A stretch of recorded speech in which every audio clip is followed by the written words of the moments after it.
আসসালামু আলাইকুম রহমতুল্লাহি ওয়া বারাকাতুহু। আপনারা জেনে থাকবেন যে গতকাল কিন্তু বাশার আল আসাদ তার দেশ থেকে পালিয়ে গেছে, অর্থাৎ ক্ষমতা ছেড়ে দিয়ে চলে গেছে।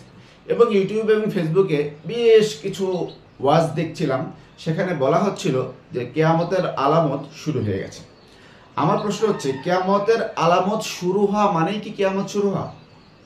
আজকের বিষয়ে পবিত্র কোরআনের এমন একটি আয়াত আপনাদের সাথে তুলে ধরব, যেই আয়াতের সাথে বাস্তবিক অর্থে বর্তমান বিশ্বের যে সিচুয়েশন সেটি যাচ্ছে না। এটি কিভাবে আমি একটু পরে সেটা আপনাদের বলছি।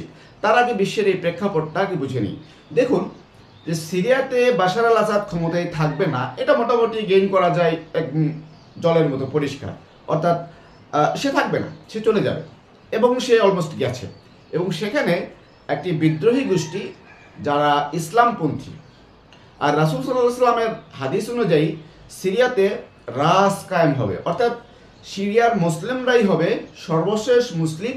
সারা বিশ্বব্যাপী সব অন্ধকারে নেমে গেলে যখন সিরিয়াতে ঈমান হারা হয়ে যায় মানুষ, যখন সিরিয়াতে মুসলিমদের অবস্থা শোচনীয় হবে, তখনই মূলত একদম যে কিয়ামতের বড় বড় আলামতগুলো আছে সেগুলো প্রকাশ পাচ্ছে বা পাবে ওই অবস্থাতে।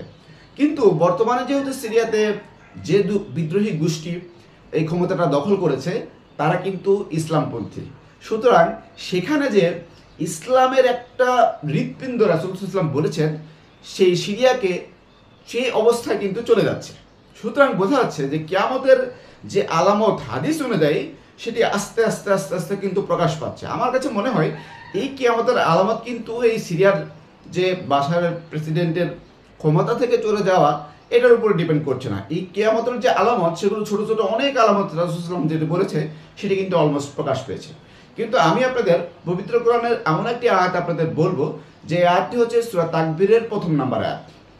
আপনাকে প্রথমেই মনে রাখতে হবে যে হাদিস এবং কোরআনের মধ্যে যদি কোনো কথা থাকে, তাহলে প্রথমে আপনাকে গণ্য করতে হবে কোরআন। অর্থাৎ কোরআন হচ্ছে আল্লাহ তাআলার 100% গ্যারান্টিকৃত, একবারে অথেন্টিক, কোনো মিথ্যা নেই। পবিত্র কোরআনের সূরা তাকবীরের 1 নম্বর আয়াতে আল্লাহ বলছেন যে সূর্য তার আলো হারিয়ে ফেলবে। এখন বিজ্ঞানীরা বলছেন যে সূর্যের যে আলো হারিয়ে ফেলার যে প্রবণতা, এই প্রবণতা অর্থাৎ সূর্যের মধ্যে যে পারমাণবিক ফিউশন প্রক্রিয়া চলছে হাইড্রোজেন এবং হিলিয়ামের মধ্যে, তো সেটি আরও 500 কোটি বছর ধরে চলবে। এখন চিন্তা করে দেখেন, বিজ্ঞানীরা যেহেতু বলছে 500 কোটি বছর ধরে চলবে, তাহলে বোঝেন যে এই সূর্যের আলো হারিয়ে যাওয়ার যে ক্ষমতা, প্রাকৃতিক যে নিয়ম, সেটি কি পসিবল এই যে প্রেক্ষাপট বর্তমান বিশ্বে? তা হচ্ছে না। তাহলে রাসূল সাল্লাল্লাহু আলাইহি ওয়াসাল্লামের যে কিয়ামতের আলামতগুলো আছে, সেই আলামতগুলো প্রকাশ হতে থাকবে, এভাবেই হতে থাকবে। এবং সূর্য যতদিন পর্যন্ত তার আলো হারিয়ে ফেলছে না, ততদিন পর্যন্ত পৃথিবীতে কিয়ামত হবে না।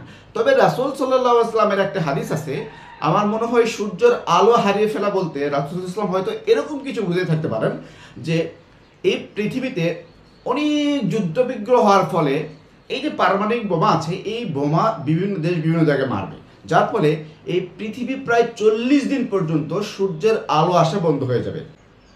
যদি ঘটনাটা এমন হয় যে ওই 40 দিনকে বোঝাতে পবিত্র কোরআনের এই আয়াতটা বলা হয়েছে, তাহলে হয়তো কিয়ামত সন্নিকটে। আর যদি ওই হাদিসটা এই অর্থে ব্যবহৃত না হয় যে 40 দিন যে পৃথিবী অন্ধকার হয়ে থাকবে, এই হাদিসটা যদি পবিত্র কোরআনের সূরা তাকবীরের 1 নম্বর আয়াতের সাথে না যায়, তাহলে কোরআনই সত্য হবে এবং কোরআনের যে আয়াত সেটি সত্য হবে। এবং পবিত্র কোরআনের আয়াত প্রতিষ্ঠিত হতে হলে সূর্যের আলো আরও 500 কোটি বছর জ্বলতে হবে, অর্থাৎ পৃথিবীতে আরও মানুষ 500 কোটি বছর ধরে থাকবে, এরপরে কিয়ামত হবে।